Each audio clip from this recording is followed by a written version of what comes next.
जय हिंद साथियों। तो कैसे हैं आप लोग? आई होप कि आप लोग अच्छे होंगे।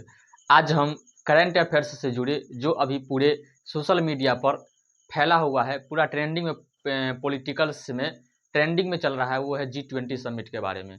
जो आज हमारा देश इंडिया को यह सौभाग्य प्राप्त हुआ कि पूरे विश्व का 75% इकोनॉमिक्स का जो जितना भी लीडर है सब अपने देश में आएंगे और एक मीटिंग करेंगे जो दिल्ली में होने वाला है। और वो होने वाला है 9 दिसंबर को और 10 सितंबर को। 2 दिन ये मीटिंग चलेगा। इसमें दुनिया के ताकतवर देशों में से 20 देश के जो होते हैं मुखिया, कह सकते हैं प्रेसिडेंट, वो हमारे देश में आएंगे और उसका हम होस्ट करने वाले देश 2023 में बन गए हैं। और इससे पहले हम आपको बता दें कि 2023 से पहले 2022 में इंडोनेशिया ने यह काम किया था और वो हुआ था बाली में। कहाँ हुआ था? बाली में।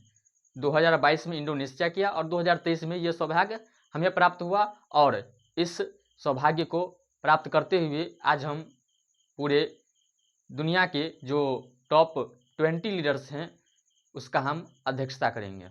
ये हमारे लिए और हमारे देश के सभी नागरिकों के लिए यह गर्व का विषय है, अवश्य होगा। और ये एग्जाम के पॉइंट ऑफ व्यू से बहुत ही महत्वपूर्ण होगा, फैक्ट के वैल्यू से भी और कंसेप्ट के वैल्यू से भी।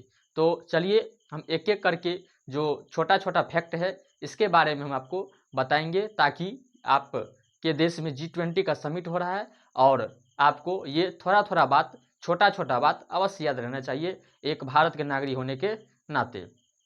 चलिए हम स्टार्ट करते हैं कि हमारे देश में जो G20 का समिट होगा वो होगा कब? 9 सितंबर और 10 सितंबर को दिल्ली में होने वाला है। और ये G20 जो है ये जी से हो गया ग्रुप ऑफ 20 से हो गया 20, मतलब ग्रुप ऑफ 20 कंट्रीज, इसीलिए नाम रखा गया है इसका G20। इसमें 20 कंट्रीज हैं। कितना कंट्रीज है? 20 कंट्रीज। इस 20 कंट्रीज का नाम अगर आपको चाहिए तो अभी तो हम बताएंगे ही, लेकिन अगर आपको और अच्छा से चाहिए तो वो आपको डिस्क्रिप्शन में लिंक दे दिया जाएगा। वो आपको हम शॉर्ट ट्रिक्स बताए हैं कि G20 मेंबर्स ट्रिक को याद करने का ट्रिक क्या है। चलिए यहाँ भी हम आपको बता देते हैं कि इस G20 मेंबर कंट्री का अगर आपको नाम याद रखना है तो वो है गुरुजी सीताब SSC FCI में जॉब करती है। गुरुजी सीताब SSC FCI में जॉब करती है। जी से हो गया जर्मनी, यू से हो गया USA, आर से हो गया रसिया, यू से हो गया UK, जे से हो गया जापान, आई से हो गया इंडिया, एस से हो गया साउथ अफ्रीका, आई से हो गया आपका इंडोनेशिया, टी से हो गया तुर्की, ए से हो गया ऑस्ट्रेलिया, फिर ए से हो गया अर्जेंटीना, बी से हो गया ब्राज़ील, एस से हो गया सऊदी अरेबिया, एस से हो गया साउथ कोरिया, सी से हो गया कनाडा, एफ से हो गया फ्रांस, और सी से और कंट्री होगा, ध्यान ये बता देंगे आपको। आई से फिर आपका हो गया इटली, एम से हो गया मैक्सिको, और ई से हो गया यूरोपीय यूनियन। इतना देश हमारे G20 मेंबर में रहता है और ये सभी देश के लीडर संभवतः हमारे देश में पहुंचेंगे। लेकिन यहाँ पर एक एक्सेप्शन हो गया कि G20 मेंबर जो है 20 देश का जो मुखिया है वो तो आएंगे ही, लेकिन इसमें एक एक्सेप्शनल का बात अगर हम किए, एक्सेप्शनल में हमको ये बताना चाहते हैं कि रसिया का प्रेसिडेंट व्लादिमीर पुतिन और चाइना का राष्ट्रपति शी जिनपिंग, ये शायद से रिपोर्ट के मुताबिक, मीडिया के मुताबिक पता चलता है कि हमारे देश में नहीं आने वाले हैं, इस G20 समिट को नहीं करने वाले हैं। लेकिन इससे पहले बता दें, चाइना के बारे में बता दें, शी जिनपिंग अभी ब्रिक्स का सम्मेलन खत्म हुआ हाल ही में, ब्रिक्स सम्मेलन में गया था। वो एक छोटा सा ग्रुप था उसमें, लेकिन वो गया। लेकिन ये G20 में समिट जो इतना बड़का समिट है, ये दुनिया का 75% आबादी कहिए या इकोनॉमिक्स की संख्या से देखिए, मतलब पूरे दुनिया का जो पावरफुल कंट्री है वो है 20 कंट्री। इसमें नहीं आ रहा है।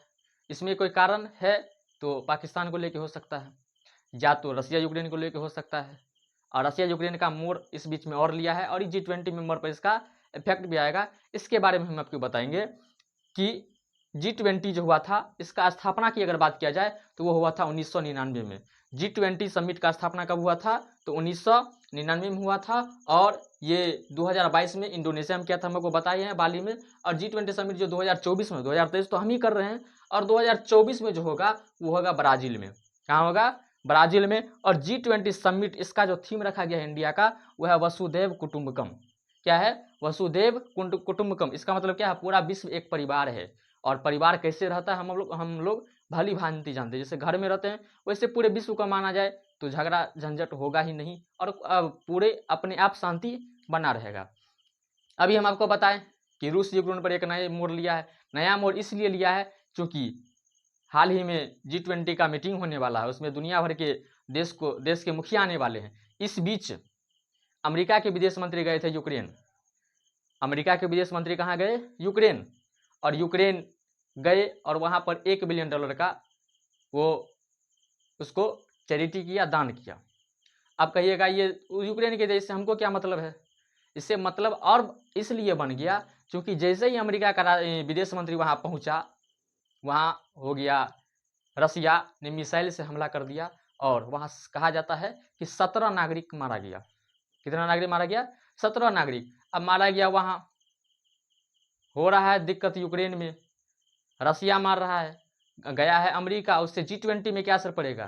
कहने के लिए कह सकते हैं, लेकिन बहुत असर पड़ेगा। क्योंकि इंडिया चाहता था कि हम इस G20 की मीटिंग में हम रूस यूक्रेन का मुद्दा न उठाया जाए, क्योंकि हाल ही में जितना भी समिट हुआ है सब में कुछ न कुछ अंशतः या जनरली लगभग में सब में रूस यूक्रेन का चर्चा होते रहा है। इसलिए इंडिया चाहता है कि सब में अगर हम सिर्फ रूस यूक्रेन का ही अगर हम चर्चा कर ले तो बाकी विषय पर चर्चा हम कब करेंगे?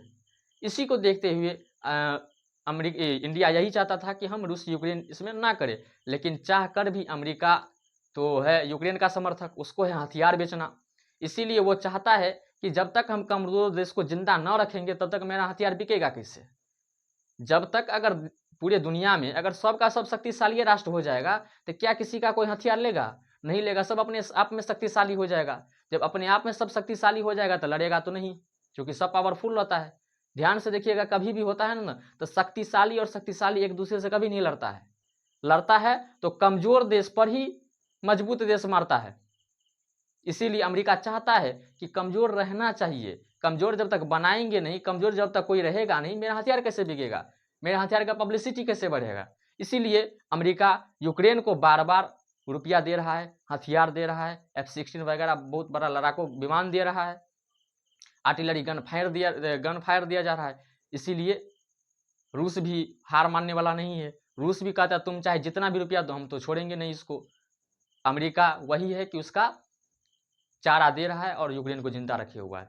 इससे इफेक्ट यह पड़ेगा कि अमेरिका चाहता है कि फिर से G20 मेंबर में हम इसको प्रमुख मुद्दा बना दे रूस यूक्रेन को, लेकिन भारत ऐसा चाहता नहीं था। लेकिन देखिए वो तो भविष्य की बात है, जब होगा G20 का मेंबर 9-10 सितंबर को, उसी में पता चलेगा कि क्या इसमें रखा गया, कौन सा मुद्दा आया, क्या क्या डिसीजन लिया गया। जैसे ही ये डिसीजन आता है हम आपको भी बताएंगे, और आपको हम इसके बारे में बताएंगे कि क्या हुआ और क्या नहीं हुआ, आपको क्या याद रखना चाहिए। चलिए, G20 से रिलेटेड जितना भी मुद्दा था हमने आपको बताने का प्रयास किया। अगर कोई कुछ इसमें छूट गया है तो आप हमको कमेंट में ज़रूर बताइएगा, ताकि हम इस पर एक नई वीडियो का बनाने का प्रयास करेंगे। चलिए मिलते हैं किसी अन्य वीडियो में अन्य टॉपिक के साथ, तब तक के लिए जय हिंद।